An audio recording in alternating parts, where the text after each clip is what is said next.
नमस्कार साथियों, मैं महेश कुमार आप सभी का सिद्धार्थ ऑनलाइन भिवानी क्लासेस की तरफ से स्वागत करता हूं।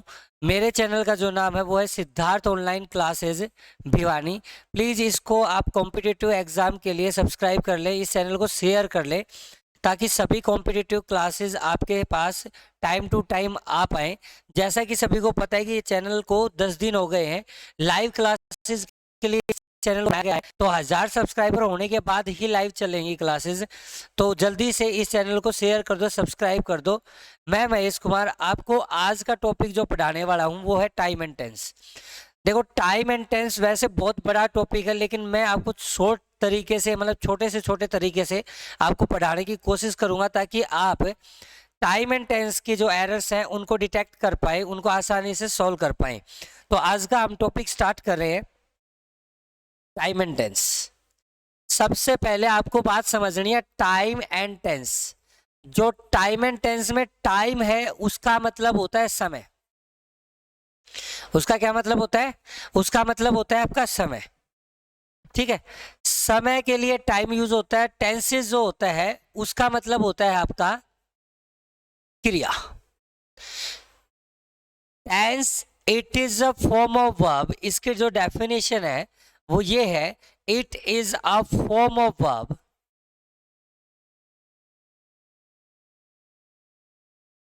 which express या which refer some specific point in time।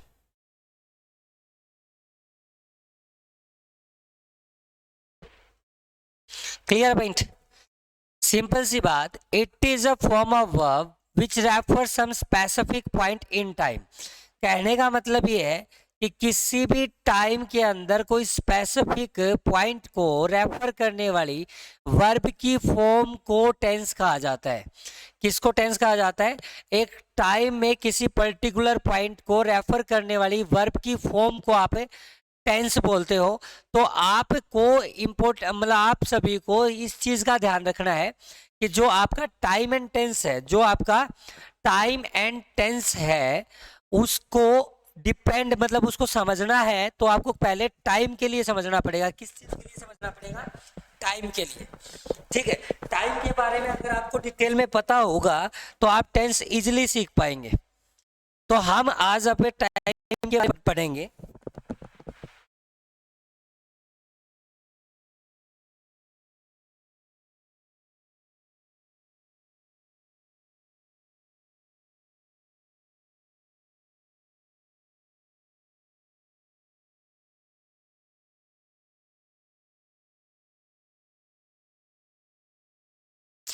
Mic बंद हो गया था क्या? माइक चल रहा है? चलो चलो ठीक है। देखो, टाइम के बारे में हमें पता होना चाहिए। टाइम अगर किसी को पता है तो उसके अंदर आपको ध्यान रखना है कि भाई टेंस बिल्कुल इजीली समझ में आ जाएगा।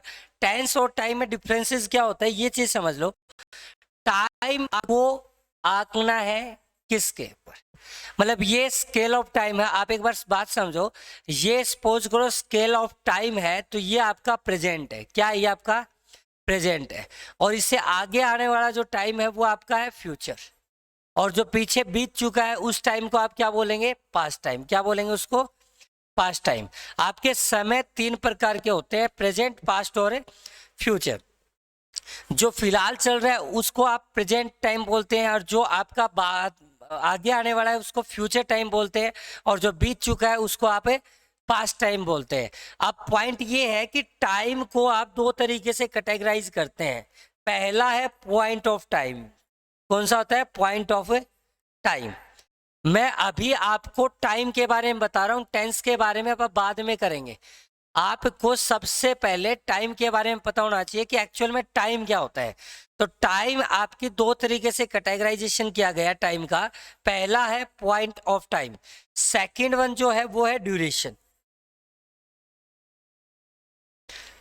टाइम को ना 2 तरीके से आप डिवाइड करते हैं, एक तो होता है point of time, second one जो होता है ड्यूरेशन होता है। अब इन दोनों के बीच में आपको पता होना चाहिए कि पॉइंट ऑफ टाइम और ड्यूरेशन में क्या डिफरेंसेस है। ध्यान रखना, किसी भी पॉइंट के ऊपर काम होता है, किसी भी पॉइंट के ऊपर, किसी भी पॉइंट के ऊपर अगर काम होता है, चाहे वो इधर हुआ है, चाहे वो इधर हुआ है, चाहे वो इधर हुआ है, तो इनको पॉइंट बोलते हैं। पॉइंट मतलब आप समझ सकते हो कि मैं अगर मान लो सिंपल चीजों में बोलें कि पॉइंट और ड्यूरेशन में डिफरेंस क्या है, तो मैं मेरी लैंग्वेज में आपको कैसे समझाऊं? मैं समझाऊंगा आपको कि आप टाइम को दो तरीके से जज करो, काउंटेबल या अनकाउंटेबल। या तो वो काउंटेबल होगा या फिर वो अनकाउंटेबल होगा। देखो, काउंटिंग और अनकाउंटिंग जो होती है वो नंबर बेस होती है। अगर कोई भी चीज एक से ज्यादा है तो उनको आप काउंट कर सकते हैं, लेकिन कोई भी चीज एक ही है तो उसको आप काउंट नहीं कर सकते। ध्यान से समझो, कोई भी चीज, कोई भी संख्या एक से ज्यादा है तो हम उनको काउंट कर सकते हैं, लेकिन कोई भी संख्या एक ही है तो हम उसको काउंट नहीं कर सकते हैं। फॉर एग्जाम्पल, मेरे पास एक ही मार्कर है तो मैं ये नहीं बोल सकता कि मैं एक मार्कर मेरे पास, आई है वो मार्कर। Clear point? जैसे मान लो ताजमहल एक ही है, सपोज करो ताजमहल एक ही है, सपोज नहीं है ही ताजमहल एक, ठीक है, तो हम कभी भी ऐसा नहीं बोलते कि मैंने एक ताजमहल देखा, मैंने दो ताजमहल देखे। एक ही है तो उसको बोलेंगे मैंने ताजमहल देखा है। Clear point? काउंटेबल आप उसको कर सकते हैं, काउंट आप उसको कर सकते हैं जो मोर देन वन होगा। जो भी चीज मोर देन वन होगी उसी को आप काउंटेबल में लेंगे। जो चीज एक ही है जिसको आप काउंट नहीं कर सकते वो चीज आपकी अनकाउंटेबल रहेगी। मैं एग्जांपल दे रहा हूं टाइम के भी आप पे। अगर मान लो मैंने बोला संडे, तो संडे जो है वो किस चीज का हिस्सा है? संडे वीक का हिस्सा है। किस चीज का हिस्सा है? संडे वीक का हिस्सा है। वीक मतलब सप्ताह का हिस्सा है। अब एक सप्ताह में संडे आता कितनी बार है ये आपको बताना है।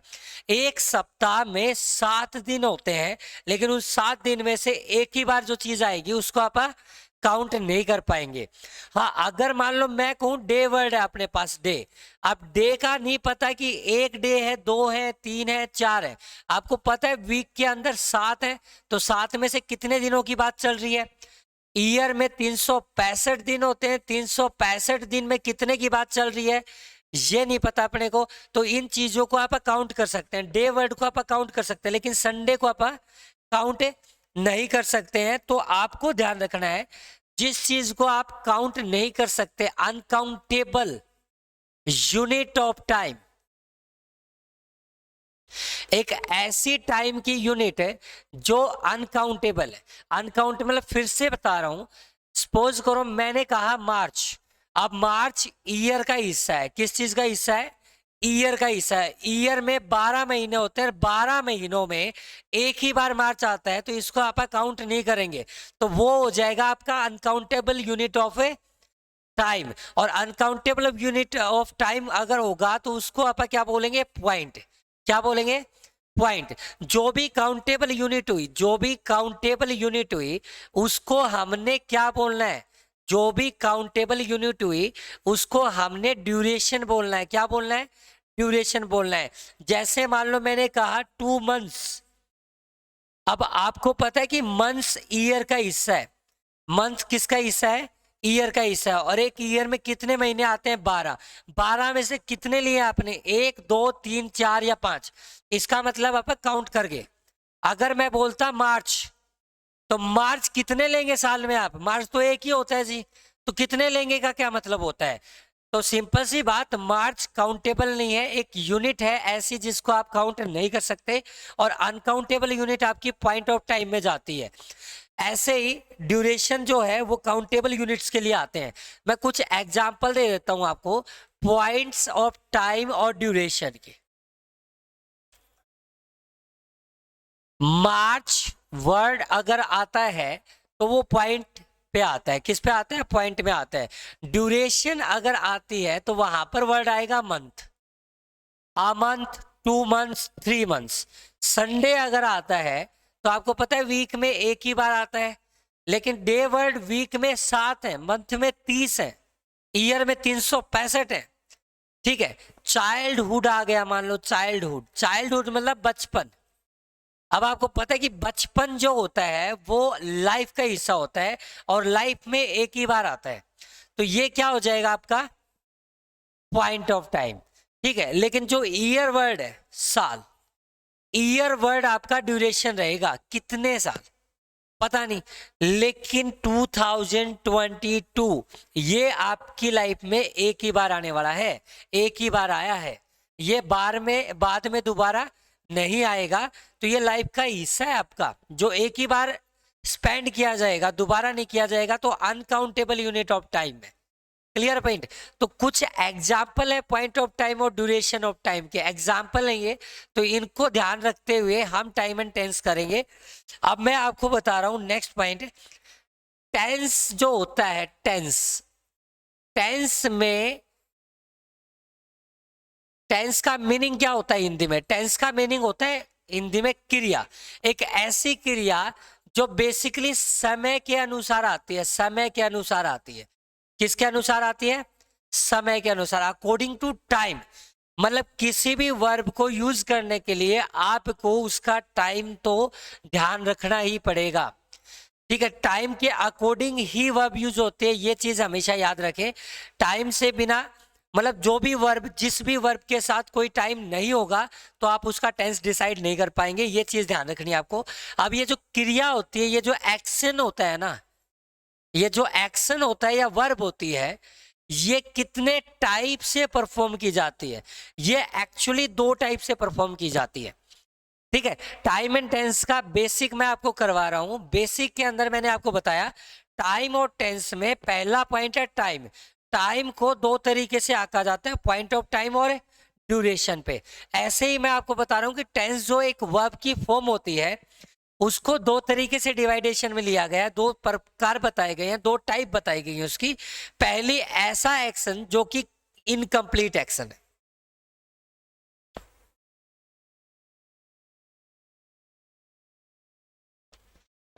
और दूसरा जो है वो आपका है कंप्लीट।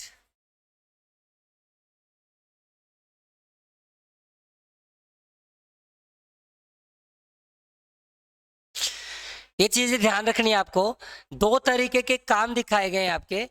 पहला है इनकम्प्लीट एक्शन, सेकंड वन जो है वो है आपका कंप्लीट एक्शन। ये चीजें ध्यान रखनी है आपको। इनकम्प्लीट का मतलब है जो कंप्लीट हुआ नहीं है, जो चल रहा है। तो इनकम्प्लीशन 2 तरीके का होता है। कितने तरीके का होता है?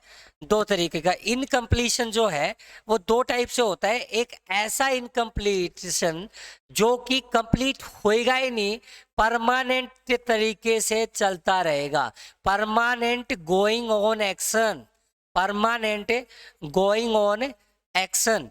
फॉर एग्जाम्पल, जैसे सूर्य का उदय होना। अब सूर्य का उदय होना जो है वो एक इनकम्प्लीट एक्शन है, कंप्लीट नहीं हुआ है। कल भी हुआ था, परसों भी हुआ था, आज भी हुआ है और आगे भी होगा, कब तक होगा ये नहीं पता। तो एक ऐसा काम, एक ऐसा एक्शन जिसका हमें पता ना चले कि वो कब तक खत्म होने वाला है, एंडिंग पॉइंट हमारा वेरीफाइड ना हो, स्पेसिफिक ना हो एंडिंग पॉइंट, उसको आप परमानेंट गोइंग एक्शन में लेंगे, है वो इनकम्प्लीट एक्ट। Clear point. दूसरा जो स्टेटमेंट है वो है temporary completion, temporary, temporary action, temporary going on action.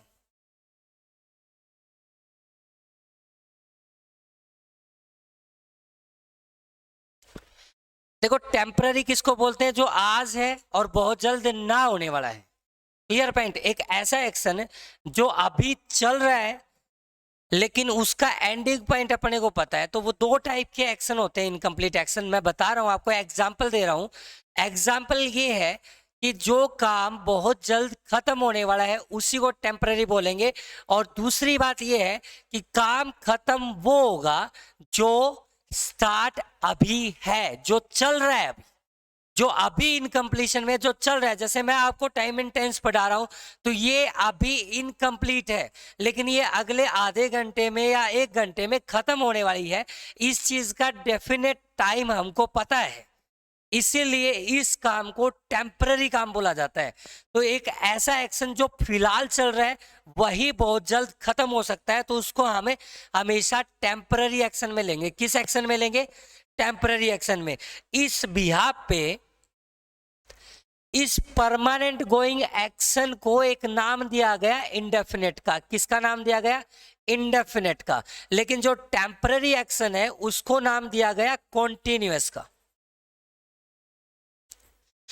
देखो टेंस की वर्ब की दो पार्ट जो होती हैं, इंडेफिनेट पार्ट और कॉन्टिन्यूस पार्ट, वो दोनों की दोनों इनकम्प्लीट होती हैं।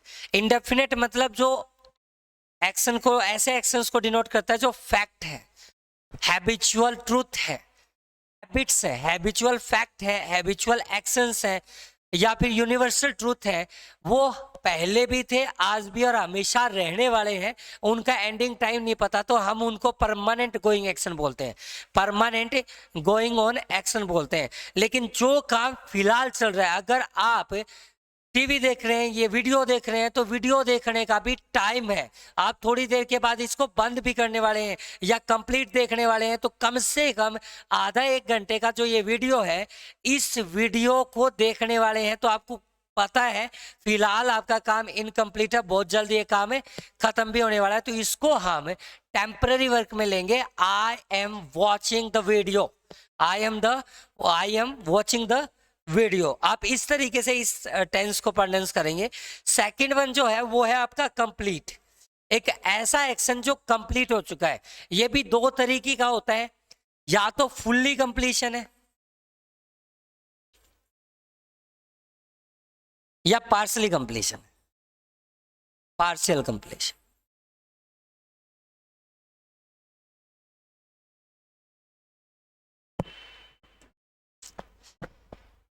ध्यान से समझ लें, या तो ये फुल्ली कंप्लीशन है कि भाई काम हो चुका है, मैथ्स की क्लास हो चुकी है, ये हो चुका है, वो हो चुका है, तो हर काम जो कंप्लीट कर दिया है, जैसे मान लो मैंने बेसिक्स करवा दिए हैं, वॉइस करा दिए हैं इस चैनल के ऊपर, तो वॉइस खत्म हो चुके हैं, तो वो काम खत्म हो चुका है, वो पेंडिंग नहीं है। जो काम पेंडिंग होगा उसको इनकम्प्लीट वर्क बोलेंगे, और उसका अगर हमें टाइम पता है कि वो खत्म होगा, पक्का होगा, इतने टाइम तक होगा, तो वो टेम्पररी है, और जिसका एंड पॉइंट नहीं पता तो वो परमानेंट है। परमानेंट को हमने इंडेफिनेट में लिया, और टेम्पररी इनकम्प्लीट एक्शन को हमने लिया कॉन्टिन्यूस फॉर्म में। अब मैं ये बता रहा हूं, जो फुल्ली कंप्लीट है, फुल्ली कंप्लीट हो चुका है, उसको हम परफेक्ट वाले पार्ट में लेंगे। किस में लेंगे? परफेक्ट पार्ट में। लेकिन जो पार्शियल कंप्लीट है, कुछ हिस्सा कंप्लीट हुआ है, जैसे मैं ये कहूँ कि ये 10-15 मिनट से वीडियो मैंने चला रखी है, कितना टाइम हो गया इस वीडियो को, मान लो 17 मिनट से वीडियो चल रही है, 15 मिनट से वीडियो चल रही है, तो 15 मिनट कंप्लीट हो चुके हैं आपके। आगे का सेंटेंस, आगे का जो टाइम है वो कंटिन्यू है, वो इनकम्प्लीशन में है। लेकिन ये डेफिनेटली पता है कि अगली 50 मिनट में या 100 मिनट में खत्म जरूर होगी वीडियो, और उसके साथ साथ आप टेंस भी पूरा सीखेंगे। तो ये पार्शियल कंप्लीशन में आपका परफेक्ट जरूर आता है, लेकिन साथ में कॉन्टिन्यूस ऐड होता है, क्योंकि अगला पार्ट कॉन्टिन्यूसली आपका चलेगा। तो मैंने आपको दो बातें क्लियर कर दी हैं कि टाइम को हमने, ध्यान दें, टाइम को हमने दो तरीके से डिवाइडेशन में याद रखना है, पॉइंट या ड्यूरेशन। क्या कह रहा हूं मैं? पॉइंट या ड्यूरेशन। लेकिन जो टेंस है, टेंस अब आपका 4 पॉइंट्स में डिवाइड हो रहा है। फर्स्ट इज इंडेफिनेट, पहला जो है वो है आपका इंडेफिनेट, दूसरा जो है वो आपका है कॉन्टिन्यूअस, तीसरा जो है वो आपका है परफेक्ट, चौथा है परफेक्ट कॉन्टिन्यूअस। एक ऐसा एक्शन जो कि परमानेंट है, इनकम्प्लीट एक्शन है लेकिन परमानेंट तरीके से, ये चीज ध्यान रखें। एक ऐसा एक्शन जो परमानेंट है, उसको आपने क्या बोला? Permanently going on action, indefinite action, अनिश्चित काल तक। इंडेफिनेट का हिंदी में मतलब भी क्या होता है? अनिश्चित। उसका जो एंड है वो अनिश्चित है, हमको नहीं पता कि वो एंड कब होने वाला है। ऐसे ही कॉन्टिन्यूस टेंस जो है, कॉन्टिन्यूस, वो आपका टेम्पररी है, इसका एंड पता है। यहां पर ए पॉइंट पे काम स्टार्ट हुआ, खत्म कब होगा हमें बी पॉइंट का पता नहीं है, वो अननोन है, हमें बी पॉइंट का पता ही नहीं है। लेकिन यहां पर ए पॉइंट पे जो काम स्टार्ट किया गया है, वो काम बी पॉइंट तक पहुंचेगा, इस चीज का हमें ज्ञान है, हमें नॉलेज है, हम जानते हैं। अभी बी तक पहुंचा नहीं है, उसको आपने कॉन्टिन्यूस बोला है। और परफेक्ट में जो काम आपका ए पॉइंट पे स्टार्ट हुआ है, वो काम आपका बी पॉइंट तक पहुंच चुका है, वो काम आपका बी पॉइंट तक पहुंच चुका है। तो बी पॉइंट तक पहुंच चुका है तो काम कंप्लीट हो गया। एक परफेक्ट कॉन्टिन्यूस है जो ए पॉइंट पे आपने काम स्टार्ट तो कर दिया है, बी पॉइंट का आपको पता है, लेकिन सी पॉइंट तक आपने उसका कंप्लीशन मेंशन कर रखा है और आगे इनकम्प्लीशन मेंशन कर रखा है, तो वो परफेक्ट कॉन्टिन्यूस में जाएगा। अब हमें आइडेंटिफिकेशन ऑफ टेंसेस करनी पड़ेगी। आइडेंटिफिकेशन ऑफ टेंसेस के अंदर हमें सीखना क्या है? Clear point. Identification of sentences के अंदर हमें सीखना क्या है? तो दो चीजें हैं आपके पास। एक है आइडेंटिफिकेशन,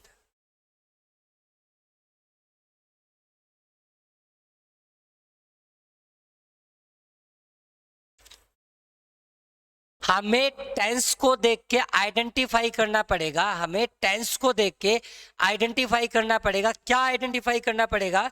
कि हमारा कौन सा टेंस कौन सी वर्ब ले रहा है, किस type of form verb use कर रहा है, कौन सी type of form verb use कर रहा है। वर्ब की फर्स्ट फॉर्म यूज कर रहा है, सेकंड कर रहा है, थर्ड कर रहा है, या आईएनजी वाली फॉर्म कर रहा है, या हेल्पिंग वर्ब्स क्या है। ठीक है, दो बातें होती हैं, ध्यान रखना। टेंस सीखने के लिए आपको पहले सेंटेंस की फॉर्मेशन का ज्ञान होना चाहिए, सेंटेंस की फॉर्मेशन का। अब सेंटेंस में ओरल तरीके से थोड़ा सा ना रिवाइजिंग करवा देता हूं आपको कि सेंटेंस में आपके स्ट्रक्चर होते हैं, टाइप नहीं, स्ट्रक्चर। चार आपको बेसिकली याद रखने हैं, स्ट्रक्चर्स हैं। क्या ये स्ट्रक्चर्स हैं? पॉजिटिव स्ट्रक्चर, जिसमें बेसिकली आप subject plus verb plus object, या subject plus helping verb plus verb plus object की फॉर्मेशन करते हैं। Clear point. दूसरा जो स्ट्रक्चर आपका वो है नेगेटिव,